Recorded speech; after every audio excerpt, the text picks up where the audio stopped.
Nous allons apprendre comment styler une liste, que ce soit une liste ordonnée ou une liste non ordonnée. Nous avions dit très récemment qu'il existait des types de listes en HTML, en particulier de listes ordonnées, puis deuxièmement de listes non ordonnées. La seule différence résidait au niveau de la définition de l'élément de la balise représentative de la liste correspondante. Et pour définir bien, représenter une liste ordonnée, on a eu à utiliser le lemme OR. Pour représenter une liste non ordonnée, nous avons eu à utiliser le lemme UL. Cette différence n'est juste sensible au niveau du HTML, mais au niveau du CSS, ça ne sert absolument à rien. Ce qui veut dire que vous pouvez définir une liste au départ qui est ordonnée, mais vous avez eu à changer son style afin que vous la rendiez non ordonnée. Alors, cela est très simple. Tout d'abord, nous allons voir la première propriété qui nous permet de styler une liste. Il en s'agit tout premièrement de la propriété last style type. Cette propriété permet alors de définir le type de style que vous voulez appliquer à votre liste. Selon le type de style que vous avez choisi, vous pouvez alors rendre une liste au départ ordonnée en une liste non ordonnée.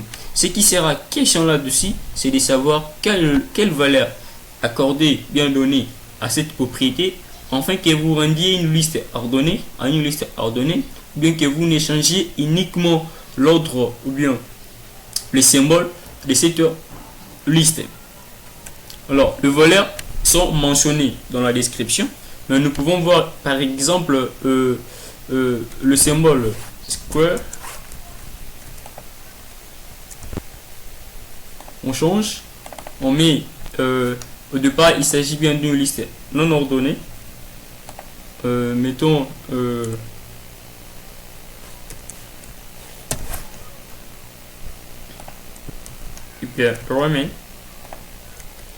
vous voyez que la liste devient ordonnée. Deuxièmement, au lieu de définir le style, on peut changer pour que au niveau du type de style, que nous ayons en fait une image.